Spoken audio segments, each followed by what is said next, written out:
जय हिंद। देखिए, अभी हालिया में इसरो ने अपने पीएसएलवी रॉकेट की मदद से ब्राजील के सैटेलाइट के साथ साथ 19 सैटेलाइट को लॉन्च किया। और ये एक ऐतिहासिक क्षण इसलिए था कि इस सैटेलाइट के साथ साथ अंतरिक्ष में भागवत गीता और नरेंद्र मोदी की तस्वीर को भी लॉन्च किया गया था। लेकिन ये रॉकेट लॉन्च करना काफी कठिन प्रक्रिया होता है। रॉकेट भारत के अलग अलग एरिया में बनते हैं, चाहे वो विक्रम साराभाई अंतरिक्ष केंद्र हो, महेंद्रगिरी में इंजन वगैरह हो गया, गुजरात के अहमदाबाद में सैटेलाइट के पार्ट्स, उन सबको एक पास लाकर और हम लोग इसको लॉन्च करते हैं श्रीहरिकोटा से। श्रीहरिकोटा आंध्र प्रदेश के पास दक्षिण भारत में, यहाँ पर पुलिकट झील के पास एक छोटा सा द्वीप है जहां सतीश धवन प्रक्षेपण केंद्र से लॉन्च किया जाता है। इसे हम लोग लॉन्च करते हैं पश्चिम से पूरब दिशा की ओर। पश्चिम से पूरब इसलिए लॉन्च करते हैं कि पृथ्वी भी पश्चिम से पूरब घूम रही है, थोड़ा सा सपोर्ट मिल जाता है, तो इसे पश्चिम से पूरब दिशा की ओर लॉन्च किया जाता है। हमारे दो प्रमुख रॉकेट होते हैं, पीएसएलवी और जीएसएलवी। इनके टोटल हम लोग वर्क फंक्शन को समझते हैं। रॉकेट के जितने बड़े बड़े पार्ट्स होते हैं, चाहे उसके इंजन हो, उसका बूस्टर हो, ये अलग अलग जगहों पे बनता है और इसे ट्रक के माध्यम से हम लोग श्रीहरिकोटा ले आके एक जगह लॉन्च पैड पर रखते हैं, फिर इसे असेंबल किया जाता है। रॉकेट जो होता है कई टुकड़ों में होता है, इसे एक खड़ा असेंबल करने में बहुत टाइम लगता है। ये कई फीट 5-6 मंजिला इमारत के बराबर होता है। छोटा तो होता नहीं, आप इसे एक साथ रख सकते हैं। जैसे हम बात करें, ये रॉकेट के सपोज करिए कि ये टुकड़े हैं, इन्हें हमें एक के ऊपर एक जोड़ना है, तो हम यहाँ आराम से आप देख सकते हैं कि इस पे हम जोड़ दिए, तो हमारा हाथ यहाँ तक पहुंच गया तब ना जोड़ दिए। अगर ये 20 फीट का ऊंचा रहता, हमसे भी ऊंचा, तो नहीं जोड़ पाते। यही प्रॉब्लम हो जाता है इसरो के सैटेलाइट रॉकेट्स के साथ। इन रॉकेट को कई टुकड़ों में लाया जाता है और यहाँ रख के क्रेन के मदद से खींचा जाता है।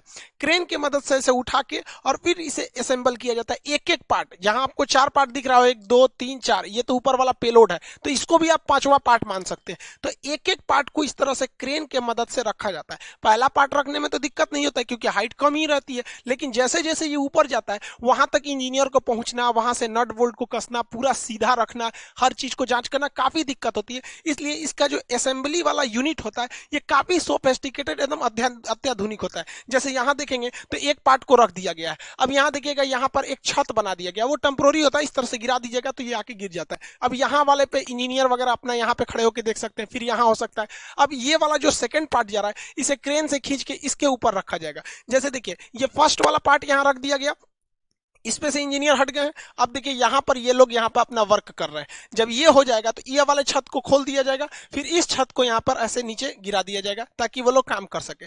ये असेंबली यूनिट होती है, कई फ्लोर बाई फ्लोर होती है जिसमें जोड़ा जाता है। जैसे ये देखिए, यहाँ आपको दिख रहा होगा रॉकेट का एक नीचे वाला पार्ट है।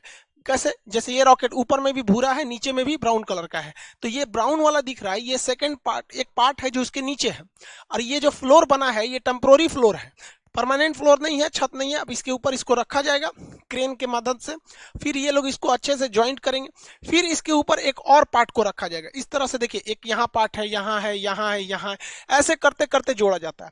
लेकिन ये जो छत देख रहे हैं ये ग्रीन कलर का, इसको हटना तो जरूरी है, पता चला यही रहेगा, रॉकेट उड़ाएंगे तो इसी में फंस के ब्लास्ट कर जाएगा, तो ये टेम्पोररी होता है। जब रॉकेट के सारे स्टेजेज को आपस में जोड़ लिया जाता है तो ये जो छत टाइप का बना था इसे फोल्ड करके हटा लिया जाता है। देखिए, ये फोल्ड करके हटा लिया गया और इसको एक बहुत बड़े ट्रेन टाइप का होता है जिसे हम लोग रॉकेट कार कहते हैं, इससे अब इसको आगे की ओर ले जाया जाता है। अब लॉन्च पैड की ओर ले जाया जाता है। यहाँ तो इसे असेंबल किया गया था, अब यहाँ से इसको लेके जाया जाएगा। ये था आपका असेंबली रूम। ये देखिए, ये सारे छत के पार्ट्स थे, अलग अलग थे, ये ऐसे खुल गए हैं। अब इसको इसी के मदद से लाया जाएगा। इसके अंदर ये असेंबल किया जा रहा था लेकिन वहां से लॉन्च नहीं किया जाएगा, इसके मदद से, इस कार के मदद से यहाँ लाके फिर इसमें इसको अटैच करके रखा जाएगा इस लॉन्च पैड में। इसरो के पास अभी फिलहाल में 2-2 लॉन्च पैड है। एक लॉन्च पैड से हो नहीं पाता था, इसलिए इसरो जो थी अपने असेंबली लाइन को, जैसे यहाँ देखिए एक असेंबली यूनिट यहाँ था, एक नया यहाँ बना दिया गया, 2-2 असेंबली यूनिट ले आके और लॉन्च पैड 2-2 रखे गए ताकि ले आने में दिक्कत ना हो, जल्दी से जल्दी और ज्यादा से ज्यादा मात्रा में सैटेलाइट को लॉन्च किया जा सके। इसरो के 2-2 लॉन्च पैड है, एक की असेंबली लाइन लॉन्च पैड के काफी करीब है और वहीं दूसरे की असेंबली लाइन देखिएगा तो लॉन्च पैड से काफी दूरी पर है। ये जो इसका जो सैटेलाइट कैरिंग कार होता है ये ट्रेन की पटरी पर चलता है, बहुत ही भयानक इसका लोड रोकने की क्षमता होती है, बहुत धीमी गति से लेकिन ये आगे बढ़ता है। बहुत तेज गति से आएंगे तो ये डिसबैलेंस होकर गिर जाएगा। रॉकेट की एक सबसे बड़ी समस्या है कि जब ये उड़ता है तो इसके नीचे से इतना थ्रस्ट निकलता है और इतना आग निकलता है कि ये रॉकेट खुद ही जल जाएगा, इतना ज्यादा मात्रा में रहता है। इसलिए इसमें थ्रस्ट निकलने के लिए नीचे एक कैनाल बना दिया जाता है, गड्ढा, और यहां देखेंगे तो यहाँ आपको सुराख मिलेगा, छेद। तो इससे जब रॉकेट का जो आग निकलेगा वो नीचे चला जाएगा और ये इस साइड से आग निकलेगा। नहीं, अगर ये छेद नहीं बनाएंगे या ये गड्ढा नहीं बनाएंगे तो यहीं पर इतना आग लग जाएगा कि लॉन्च पैड सहित यही जल सकता है। यहाँ देख सकते हैं आप आराम से कि इसमें जो सुराख था इसका जितना थ्रस्ट है इसमें गया और इस साइड से, दोनों साइड से निकल रहा है। तो ये कैनाल बनाना जरूरी है, वरना ये अपने में थ्रस्ट करके मर जाएगा, वहां पे ब्लास्ट करके, मतलब ये खुद ही जल जाएगा। यहाँ नीचे गिरा और इस तरह से दोनों डायरेक्शन में हट गया, या ये इस डायरेक्शन में जाता है ताकि वो ज्यादा से ज्यादा आग को अलग डायरेक्शन में फैला सके। जब सैटेलाइट को लॉन्च पैड पे रखा जाता है तो इसमें जितने सेंसर वगैरह होते हैं वायर से ये लोग कनेक्टेड किए रहते हैं। इसमें जितनी चीजें होती हैं ये कनेक्ट करके रखी गई रहती है। जब काउंटडाउन, उल्टी गिनती चालू होती है 48 घंटा पहले से, अगर इसमें भी कोई गड़बड़ी पाई जाएगा तो यहीं पे रोका जा सकता है, और अगर गड़बड़ी नहीं पाई गई तो रॉकेट को लॉन्च कर दिया जाता है। लेकिन समस्या क्या होती है, जो इसमें फ्यूल रखा जाता है तो जो फ्यूल रहता है उसे बहुत ही कम टेम्परेचर पे रखा जाता है और 2 दिन पहले ही इसकी पूरी तरह तैयारी कर दी जाती है। तो इसे धूप में छोड़ने से क्या होता है, उसका टेम्परेचर बढ़ सकता है, अंदर रिएक्शन वगैरह हो सकता है। इसलिए इसके बाहर एक इंसुलेटर की परत लगा दी जाती है। देखिए, एक परत लगा दिया जाता है इंसुलेटर की इसके चारों ओर बाहर में, ताकि जो फ्यूल है वो हीट उस पर ना मिल सके। और जब ये लॉन्च करता है तो यही टुकड़ा नीचे गिरने लगता है। तो आप जब भी देखेंगे सैटेलाइट लॉन्च करते समय ये टुकड़े बाहर गिरते रहते हैं। ये फ्यूल को रोकने के लिए इंसुलेटर होता है जो हीट को अंदर जाने नहीं देता है। रॉकेट जब जमीन से ऊपर जाता है तो ये न्यूटन के तीसरे नियम पे काम करता है। ये थ्रस्ट धकेलता है और ये ऊपर जाता है। लेकिन आपको पता है कि पृथ्वी का अपना गुरुत्वाकर्षण क्षमता होती है, ये किसी चीज को अपनी ओर खींचती है। आप पृथ्वी से जितना ज्यादा करीब रहेंगे वो उतना ज्यादा खींचेगा। इसलिए रॉकेट को सबसे ज्यादा ताकत की जरूरत होती है तब जब वो जमीन छोड़ रहा होता है, क्योंकि वो पृथ्वी के करीब है। आप पृथ्वी को छोड़ के ऊपर जाएंगे या नीचे जाएंगे, जी की वैल्यू घटती है। ये फिजिक्स के चैप्टर में पढ़ाए थे हम आपको, गुरुत्वाकर्षण वाले चैप्टर में।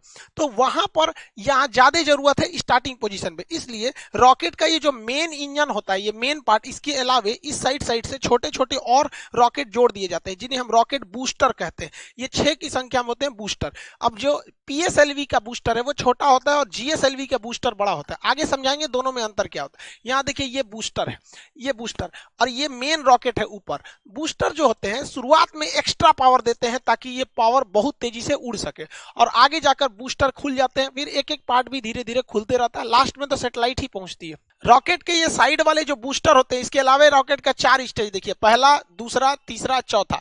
ये ऊपर वाला ये होता है, इसे पेलोड भरा होता है, इसी को हम लोग बोलते हैं प्रोटेक्टिव केसिंग। ये ढक्कन के समान होता है। इसी ऊपरी भाग में हम लोग सैटेलाइट को रख के या जिस चीज को लॉन्च करना है उसको इसमें रख के भेज देते हैं। अब देखिए, ये ऊपर वाला जो सैटेलाइट केसिंग होती है, देखिए साइड साइड में ये हिस्सा है, इसी के अंदर हम लोग सैटेलाइट को रखे हैं। सैटेलाइट को रखने के बाद इसको जब ढक देते हैं तो ये पूरी तरह से बंद हो जाता है। जो रॉकेट का ऊपरी भाग देखते हैं ये खुला हुआ रहता था, यही वाला हिस्सा है। देखिए, ये एक साइड में इधर खुला हुआ है, एक साइड में इधर खुला है, बीच में इसको बंद कर दिया जाता है। तो ये रॉकेट का बीच में बंद कर दिया गया। तो ये जो होता है उसका प्रोटेक्टिव केसिंग होता है, इसी के अंदर सारे रॉकेट को भरे गए रहते हैं। इस बार जैसे देखिए, जैसे रॉकेट जाता है तो ये प्रोटेक्टिव केसिंग खुल जाता है, इसके अंदर सैटेलाइट होते हैं।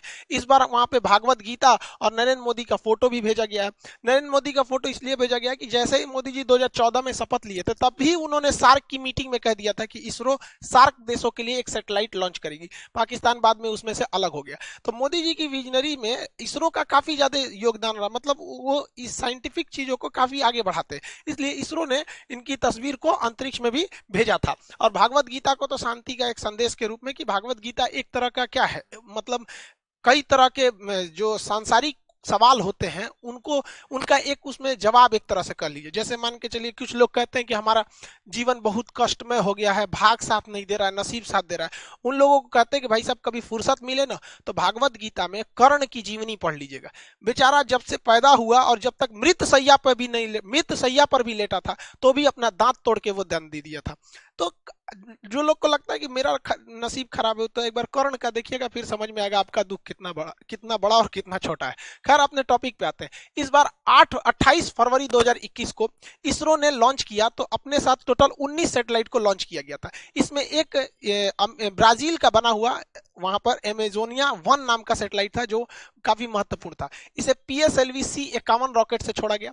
इस रॉकेट का नाम याद रखिएगा क्योंकि इसके मदद से भागवत गीता और मोदी जी का फोटो भेजा गया है, तो ये थोड़ा इंपॉर्टेंट हो सकता है।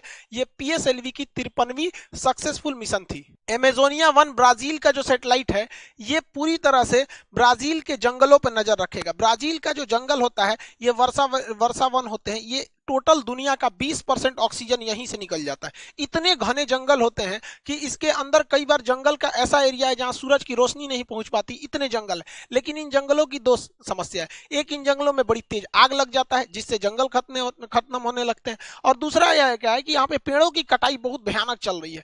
पेड़ों की कटाई तो भाई साहब पूरी दुनिया में चल रही है, हर जगह पेड़ काटे जा रहे हैं, और जिस रफ्तार से पेड़ों की कटाई चल रही है वह दूर नहीं जब हरियाली के नाम पर केवल लड़कियां बच जाएंगी।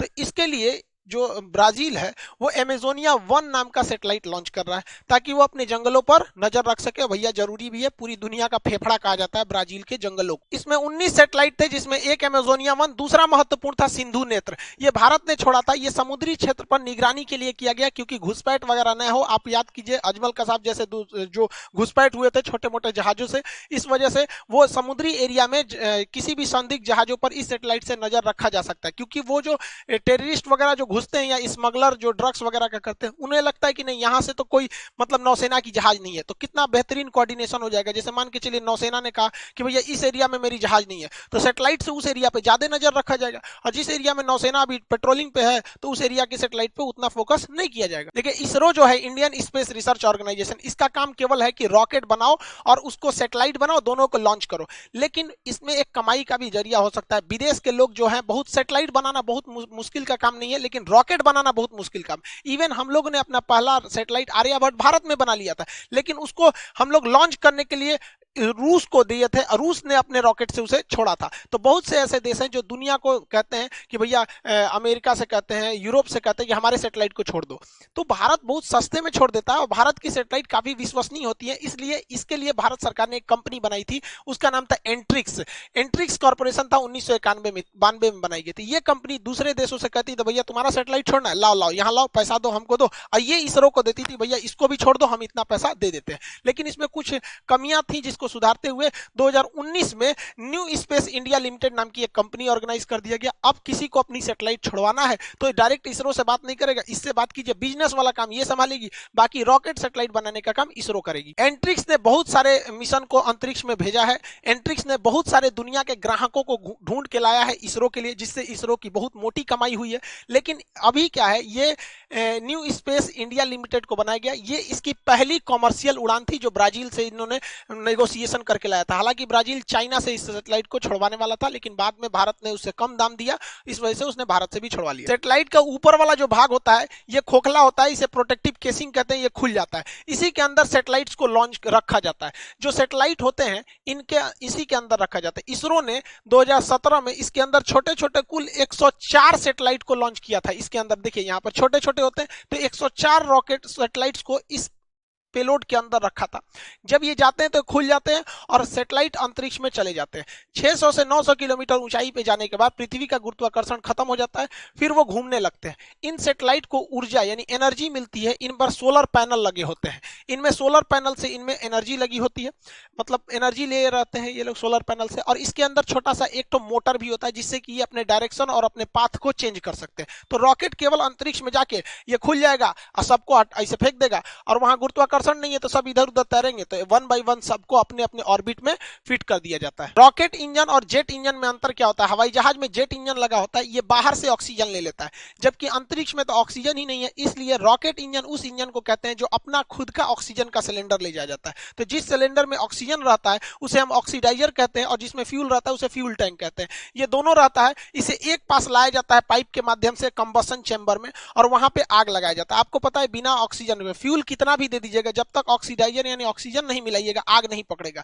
तो इन सबको मिला के पाइप के माध्यम से यहां लाया जाता है कंबशन चैम्बर में, और इसमें ब्लास्ट आग लगाया जाता है। और आग जब लगता है तो वह आग निकलने का रास्ता खोजती है। अब इस निकलने के रास्ता को इतना पतला कर दिया जाता है कि वो निकलती है तो ये रॉकेट को थ्रस्ट उठा देती है। ये देखिएगा यहाँ पे काफी पतला कर दिया जाता है। इस पतला होने की वजह से न्यूटन के थर्ड लॉ के हिसाब से एक्शन रिएक्शन होता है और ये रॉकेट ऊपर की ओर जाने लगता है। भारत के पास दो फेमस रॉकेट है, एक PSLV है, ये छोटी उड़ान के लिए होता है। PSLV ज्यादा ऊंचा पे नहीं ले जा सकता है। पीएसएलवी 600 से 900 किलोमीटर की ऊंचाई पर ही ले जा सकता है। ये 2 टन के ही टोटल रॉकेट को सैटेलाइट को ले जा सकता है। अब एक ही सैटेलाइट भेज दीजिए 2 टन का, या कम कम वेट के ज्यादा सैटेलाइट को छोड़ सकते हैं। ये पोलर सैटेलाइट होता है। पोलर उसे कहते हैं जो पृथ्वी के पोल यानी ध्रुव पर घूमे, ध्रुवीय सैटेलाइट होता है, ऊपर नीचे करता है। तो ये पृथ्वी के ऊपर नीचे इस तरह से घूमता है। इसके हम लोग सन सिंक्रोनस भी कहते हैं, क्योंकि सूर्य कहीं भी रहेगा, ये अगर घूमते रहेगा तो सूर्य को यहाँ से सूर्य दिखाई दे देता है। ये कम ऊंचाई पर होता है, इसलिए ये मौसम की मतलब जानकारी दे देता है, कहीं कहीं जासूसी का काम कर देता है, निगरानी वगैरह का काम कर, मतलब ये सब काम कर देते हैं, मौसम वगैरह का काम कर देता है। इसे छोड़ने के लिए पीएसएलवी रॉकेट का प्रयोग किया जाता है। ये 4 स्टेज का रॉकेट होता है। साइड साइड में तो बूस्टर लगे हैं, इनकी बात नहीं करते हैं। ये इतना भरोसेमंद रॉकेट है कि 1993 से आज तक ये केवल 2 बार फेलियर हुआ है। एक तो शुरुआत में ही फेलियर हो गया, और एक बार बाद में थोड़ा सा 2013 के पास आके थोड़ा सा फेलियर हो गया था। लेकिन उसके बाद आज तक ये दुनिया में सबसे ज्यादा एक्यूरेसी इसी सैटेलाइट का है। इसी ने चंद्रयान 1 दिया, इसी ने चंद्रयान 2, इसी ने मंगलयान भेजा, इसी ने एक साथ 104 सैटेलाइट्स को लॉन्च किया। बहुत भरोसेमंद है। इसके 4 स्टेज है, पहला सॉलिड, फिर लिक्विड, फिर सॉलिड, फिर लिक्विड, यानी सॉलिड लिक्विड सॉलिड। तो इस तरह से व्हाइट कलर वाला सॉलिड है, इसमें लिक्विड फ्यूल भरा गया है। देखिए सॉलिड फ्यूल जो होता है वो कंट्रोल नहीं हो पाता है। दिवाली का जो रॉकेट होता है उसमें सॉलिड फ्यूल होता है, बारूद भरा होता है, मारिए धस एकदम सीधे उड़ जाता है, वो कंट्रोल नहीं होता है। लेकिन पृथ्वी के अलग अलग वातावरण में स्पीड अलग चाहिए, पावर अलग चाहिए, इसलिए अलग अलग स्टेज लगाए जाते हैं। लिक्विड वाला जो स्टेज होता है वो अच्छा माना जाता है, क्योंकि आपके कंट्रोल में रह सकता है। जो सॉलिड वाला हिस्सा होता है उसमें फ्यूल के रूप में हाइड्रोक्सी टर्मिनेटेड पॉलीब्यूटाडाइन का प्रयोग किया जाता है। जो लिक्विड वाला हिस्सा होता है, इंजन लिक्विड का जो पार्ट होता है, उसमें हम लोग जो प्रयोग करते हैं, इसमें लिक्विड वाले में एसिमेट्रिक डाइमेटाडाइन हाइड्रोजाइन का प्रयोग करते हैं, उसके साथ साथ नाइट्रोजन ऑक्साइड का प्रयोग किया जाता है। तो सॉलिड में ये, लिक्विड में ये, फिर ये सॉलिड, फिर लिक्विड। ये तो प्रोटेक्टिव केसिंग है, इसके अंदर सैटेलाइट लगे रहते हैं। यही रॉकेट है। रॉकेट एक बार गया, इस सैटेलाइट को लॉन्च किया, बाकी ये हिस्सा अंतरिक्ष में तैरते रहता है, जिसे अंतरिक्ष कचरा के नाम से जानते हैं। कभी कभी देखते होंगे सैटेलाइट की लॉन्चिंग टाल दी जाती है। क्या होता है कि जो सैटेलाइट को छोड़ने का रास्ता था उसी में कोई कचरा वगैरह आ जाता है, तो उसको टकराने का डर रहता है, इसलिए उसके लॉन्च को डिले कर दिया जाता है। दूसरा जो सैटेलाइट है वो होता है GSLV, geo synchronous satellite launch vehicle. ये जो होता है ये बहुत ही पावरफुल होता है। इसका एक तो सॉलिड हो सकता है, लेकिन यहाँ वाला जो हिस्सा होता है ये इसमें क्रायोनिक इंजन होता है। ये बहुत ही टफ टेक्नोलॉजी है क्रायोनिक इंजन, इस पर अलग वीडियो बनाएंगे, क्रायोनिक इंजन पे समझा देंगे। ये सैटेलाइट पोलर की तरह ऊपर नीचे नहीं घूमता है, बल्कि ये इस डायरेक्शन में घूमता है। पोलर सैटेलाइट जो था वो केवल 600 से 900 किलोमीटर की ऊंचाई पर घूम रहा था, ये 36,000 किलोमीटर की ऊंचाई पर घूमता है। और इसकी खासियत क्या होती है, जब कोई चीज पृथ्वी से 36,000 किलोमीटर की दूरी पे कर देंगे तो इसको पृथ्वी का चक्कर लगाने में उतना ही समय लगेगा जितना पृथ्वी अपना एक चक्कर लगाने में कर दे, यानी ये पृथ्वी के साथ साथ घूमने लगेगा। यानी अगर आपने एक किसी सैटेलाइट को इस कक्षा में भेजा है और इसको सेंटर्ड कर दिए कि दिल्ली पर घूमे, तो जितना तेजी से पृथ्वी घूमेगी, यानी पृथ्वी 24 घंटे में एक चक्कर लगाती है, तो ये जियो सिंक्रोनस सैटेलाइट भी 24 घंटे में एक चक्कर लगाते हैं। यानी अगर इसको भेजने के टाइम आप इसे जिस शहर के ऊपर सेट कीजिएगा, ये हमेशा उसी शहर के ऊपर अपनी नजर गड़ाए रखेगा। इसलिए ये मिलिट्री के यूज में बहुत ज्यादा आ जाता है, लेकिन ये काफी दूरी पर होता है। इसको छोड़ने वाला रॉकेट भी खतरनाक होता है, GSLV, geo synchronous satellite launch vehicle. Bharat के पास दुनिया के सबसे आधुनिकतम सैटेलाइट लॉन्च व्हीकल है। सैटेलाइट भी है हमारे पास, पीएसएलवी है छोटी उड़ान के लिए, और ये बाहुबली है जीएसएलवी, ये दुनिया में सबसे खतरनाक अभी है। आज इसरो का लोहा पूरी दुनिया मानती है, जबकि इसी इसरो के ऊपर एक वक्त था जब दुनिया हंसती थी, जब इसरो के वैज्ञानिक जो थे वो साइकिल पे अपने रॉकेट को ले गए थे। ये नारियल के पेड़ में बांध के रॉकेट उड़ाए थे। इनके पास आज की तरह इतनी बड़ी क्षमता नहीं थी। तब रूस, अमेरिका, ब्रिटेन और यूरोप जैसे देश भारत को देखकर हंसते थे और ये कहते थे कि ये दुनिया का एकमात्र देश है जो बैलगाड़ी से सैटेलाइट को लॉन्च करता है। भाई साहब, हम हिंदुस्तानी हैं, ठान लेते हैं ना तो पहाड़ चीर देते हैं। ये अंतरिक्ष क्या चीज होता है यहाँ पर, इसलिए कभी भी भारतीयों को अंडर एस्टिमेट नहीं करना चाहिए। यहाँ किसी का एक बार अगर ये लोगों चैलेंज ले लिया ना, फिर ये कुछ भी कर सकते हैं। हमें नाज है अपने इसरो के साइंटिस्ट के ऊपर। हम यही उम्मीद करते हैं कि दिन दुनी इसरो और आगे बढ़ते जाए, ताकि हम भारतीयों का सीना गर्व से चौड़ा हो सके। आई होप आप समझे होंगे जीएसएलवी और पीएसएलवी में अंतर और रॉकेट के स्टेजेस को। मिलेंगे नेक्स्ट क्लास में। जय हिंद।